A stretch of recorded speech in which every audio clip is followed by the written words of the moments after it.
আসসালামু আলাইকুম। ও দেখুন, ওটা হইল কি পেরেক মারা গাছ, যেটা গজালির গাছ পাওয়া হয়। গজালির এটা দিয়া আতর বার করা হয়। এটা ম্যাচুইট হওয়ার পরে আতরটা বার করা হয়। আপনারা চেষ্টা করবা গজালি মারতে সময় লোহার যে মাথা যেটা আছে, এটা গাছ থাকি বাইরইয়া থাকতো, সামলাত লাগতো না।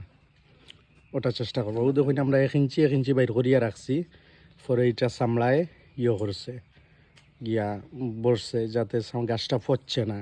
আর যদি করিলাইন, লোহাটা একবারে গাতি লাইন, চামড়া পচার সম্ভাবনা থাকে, গাছটা দুর্লামে নষ্ট হয়।